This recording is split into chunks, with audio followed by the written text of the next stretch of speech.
Benar Tuhan, firman Tuhanlah yang menerangi kehidupan kami, firman-Mu lah yang menuntun kami ke jalan-Mu Tuhan. Kami tahu kami sering tersesat, kami sering salah langkah, tetapi Roh Kudus yang selalu memimpin kami, menuntun kami, dan hari ini juga Tuhan, yang menuntun kami dan membawa kami untuk kami boleh menerima berkat kebenaran firman Tuhan yang meneguhkan kami, yang menguatkan kami untuk menghadapi setiap tantangan yang di depan kami Tuhan.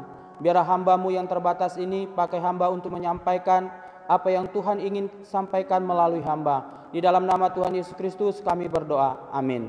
Ya, shalom Bapak Ibu Saudara yang kasih dalam nama Tuhan Yesus Kristus. Ya, kita akan membuka Alkitab kita di dalam Hakim-Hakim pasal yang ke-16 ayat 4 sampai dengan 21, tapi saya akan membacakannya ayat 4 sampai 5, baru lanjut 20 sampai 21. Hakim-Hakim pasal yang ke-16 ayat 1 sampai dengan 21. Tapi kan saya akan membaca sebagian teks. Ayat 4 dikatakan, sesudah itu Simson jatuh cinta kepada seorang perempuan dari lembah Sorek yang namanya Delila. Lalu datanglah raja kota orang Palestina kepada perempuan itu sambil berkata, cobalah bujuk dia untuk mengetahui karena apakah kekuatannya demikian besar dan dengan apakah kami dapat mengalahkan dia dan mengikat dia untuk menundukkannya, maka kami masing-masing akan memberi 1.100 uang perak kepadamu. Ayat 20, lalu berserulah perempuan itu, orang Palestina itu menyerap engkau Simson, maka terjagalah ia dari tidurnya serta katanya, seperti yang sudah aku akan bebas, akan merontak lepas, tetapi tidaklah diketahui bahwa Tuhan telah meninggalkan dia. Orang Palestina itu menangkap dia, mencukil kedua matanya dan membawanya ke Gaza. Di situ ia dibelenggu dengan 2 rantai tembaga dan pekerjaannya di penjara ialah menggiling. Ya, berbahagialah kita yang membaca dan merenungkan kebenaran firman Tuhan, dan tema renungan kita hari ini bicara tentang tantangan dalam melakukan kehendak Allah. Tantangan dalam melakukan kehendak Allah. Kita tahu bahwa kita diciptakan oleh Tuhan, bahkan dipanggil oleh Tuhan untuk melakukan rancangan dan karya Tuhan di dalam kehidupan kita. Ketika kita menjadi orang percaya, menjadi orang Kristen, berarti kita harus ikut dalam melakukan tujuan yang Tuhan kehendaki. Melakukan kehendak Allah berarti berbicara tentang bagaimana kita menyelaraskan hidup kita atau memusatkan diri kita pada rancangan dan rencana Allah. Itulah yang Tuhan inginkan di dalam kehidupan kita semua orang percaya, bahwa kita masuk dalam rencangannya dan rencana Tuhan. Itulah yang Tuhan kehendaki dalam hidup kita. Bukan berarti setelah kita menjadi orang percaya, menjadi orang Kristen, tidak ada masalah, tidak ada pergumulan untuk kita melakukan kehendak Allah. Kita belajar dari tokoh yang sangat terkenal yang bernama Simson, yang sudah dari lahir, dari dalam rahim ibunya, sudah dipilih sebagai nasir Allah untuk memimpin bangsa Israel. Tapi Simson gagal melakukan kehendak Allah. Dan akhirnya sebelum dia meninggal, ia juga bertobat. Kita tahu bahwa Simson memiliki kekuatan yang luar biasa secara fisik. Tidak ada tokoh yang lebih kuat seperti Simson. Tapi dia tetap memiliki kegagalan. Kita pun dalam hidup ini mungkin kita sering gagal melakukan rencana Tuhan. Apa yang menjadi kegagalan kita, apa yang menjadi tantangan hidup kita, sehingga kita gagal melakukan kehendak Allah. Kita belajar dari Simson ini, ia gagal karena dikuasai oleh keinginan daging atau nafsunya. Kalau kita baca di dalam pasal yang ke-14 ayat 1 sampai 2 dan 3, bahkan pasal 15 ayat 1 dan 2, bahkan pasal 16 ayat 1 ayat 4 ini dikatakan bagaimana ia mencintai wanita yang bukan dari kalangan Israel. Tuhan menginginkan bahkan menetapkan supaya bangsa Israel tetap mengambil orang-orang yang mengenal Allah bukan dari bangsa Filistin. Tapi Simson karena keinginannya memuaskan hasratnya, ia jatuh. Pertanyaannya bagi kita semua, kapan kita berjuang melawan keinginan daging kita? Ketika kita percaya pada Tuhan Yesus dan mengakui Dia sebagai juru selamat, disitulah kita berjuang melawan keinginan kita. Simson gagal melawan keinginan dia. Inilah yang menyebabkan Simson tidak akhirnya taat. Keinginan daging itu kalau kita penuhi akan membuat kita yang pertama itu hidup di dalam dosa. Kita melihat bagaimana Simson akhirnya kompromi dengan dosa. Bagaimana Simson melakukan apa yang jahat di mata Tuhan. Yang seharusnya dilarang oleh Tuhan, tapi Simson lakukan. Dan orang tuanya pun sudah menasehatkan kepada Simson supaya jangan mengambil orang Filistin. Tidak ada lagi di bangsa kita seperti perempuan yang lebih elok daripada dia. Tapi Simson karena keinginannya, ia dikuasai oleh dosanya. Jadi ketika kita melakukan keinginan daging, ingatlah berarti kita akan kompromi terhadap dosa. Yang seharusnya Simson tidak bergaul dengan orang-orang Filistin, tapi ia bergaul dengan orang Filistin. Di ayat 16 ayat sebelumnya, ayat 1 dan 3 ini jelas, ia bergaul karib dengan orang-orang Filistin. Kemana ia yang seharusnya tidak melakukan bergaul dengan orang Filistin, tapi ia bergaul. Dan akhirnya ia kompromi, sehingga keinginan dia untuk mendapatkan perempuan Filistin yang dianggapnya cantik dan indah, akhirnya ia kompromi dengan dosa.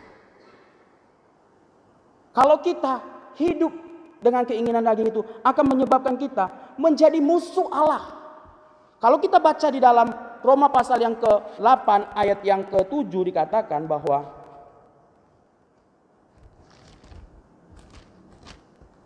saya akan bacakan, sebab keinginan daging adalah perseteruan terhadap Allah karena ia tidak takluk kepada hukum Allah. Hal ini memang tidak mungkin baginya. Ini menunjukkan bahwa apa? Ketika kita dikuasai oleh keinginan daging kita, keinginan nafsu kita, maka kita akan menjadi musuh Allah. Bahkan Allah akan membinasakan kita. Jadi sekecil apapun keinginan daging yang tidak sesuai dengan kehendak Allah, maka kita sudah bahkan akan menjadi musuh Allah. Yang selanjutnya, kalau kita hidup dalam keinginan daging akan membuat kita tidak akan menghormati kekudusan Tuhan. Kita melihat bagaimana Simson jatuh dan terhadap perempuan Delia yang akhirnya ia tidak menghormati kekudusan Allah.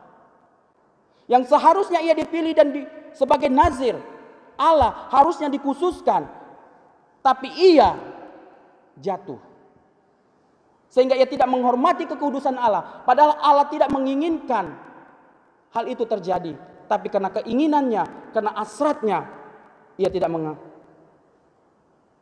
melakukan apa yang Tuhan inginkan. Yang selanjutnya, kalau kita hidup dalam keinginan daging, akan menyebabkan kita menjadi orang yang egois dalam hidup ini. Yang berpusat pada diri kita sendiri. Kita melihat bagaimana Simson melakukan apa yang menurut dia baik, bukan menurut apa yang kata Tuhan. Inilah yang terjadi dalam kehidupan Simson. Ia lebih mengutamakan keinginan dagingnya, nafsu dia untuk mendapatkan wanita. Akhirnya ia menjadi orang yang egois. Secara fisik ia melayani Tuhan. Mungkin kita pun juga secara fisik kita rajin ibadah, secara fisik kita melayani Tuhan. Tapi menjadikan diri kita menjadi egois. Kalau kita melakukan hanya untuk kepentingan pribadi kita. Dan membuat kita menjadi orang yang munafik dalam hidup ini. Yang selanjutnya, kalau kita hidup dalam keinginan daging akan membuat kita salah mengambil keputusan. Simson salah mengambil keputusan karena hidup dikuasai oleh keinginan daging. Ini yang menyebabkan Simson gagal karena keinginan dagingnya. Jadi dalam hidup kita pun, kuasailah diri kita, bentengilah diri kita untuk tetap dalam pimpinan Tuhan. Jangan sampai keinginan daging kita, nafsu kita yang tidak terpenuhi, akhirnya kita menggunakan segala cara yang akhirnya membuat kita hidup dalam lumpur dosa. Simson melakukan hal tersebut. Ia gagal melakukan karena dia dikuasai oleh keinginan daging. Yang kedua, emosional atau amarah. Kalau kita melihat bagaimana Simson tidak mampu mengontrol emosinya. Kalau kita baca di dalam Hakim 14 ayat 19b bahkan 15 ayat 3 dikatakan bagaimana ketika ia menjumpai istrinya yang pertama, ketika istri yang pertama sudah tidak ada lagi di situ, diberikan oleh orang tuanya kepada temannya, Simson akhirnya murka. Yang seharusnya bisa diselesaikan dengan kepala dingin, tapi Simson gegabah. Dengan kekuatan fisik dia mainkan. Emosionalnya tidak mampu dikuasainya. Sehingga mengkhawatirkan bukan hanya dirinya sendiri, tapi juga mengkhawatirkan bangsa Yehuda pada waktu itu. Karena kita tahu pada waktu itu, bangsa Filistin adalah bangsa yang sangat kuat. Sehingga mereka datang kepada orang Yehuda dan orang Yehuda akhirnya menyerahkan Simson. Karena kemarahan Simson inilah yang tidak bisa dikontrol. Marah boleh. Tidak ada yang larang. Tapi ketika kita dikuasai oleh amarah, di situ akan timbul namanya dosa. Di situ timbul akan namanya kebencian. Di situ akan timbul namanya rasa sakit hati. Kalau kita tidak mampu mengontrol amarah atau emosional kita. Kita lihat bagaimana tokoh Musa tidak diizinkan oleh Tuhan masuk ke kota Kanaan. Karena apa? Karena ia meluangkan amarahnya. Kita tahu bahwa si Musa orang yang lemah lembut, tapi karena dibuat jengkel oleh bangsa Israel, akhirnya ia marah besar. Karena kemarahannya, ia tidak mampu masuk ke kota perjanjian Kanaan. Jadi Bapak Ibu sendiri, kita semua yang hadir di tempat ini, memang susah untuk melakukan kehendak Allah, tapi kita berjuang untuk mematikan keinginan daging kita, berjuang untuk mematikan emosional kita atau amarah kita. Yang terakhir itu bicara tentang tantangannya, Bang. Rasa takut dan khawatir inilah yang sering menguasai kehidupan kita untuk kita melakukan kehendak Tuhan. Kita lebih dikuasai oleh rasa takut.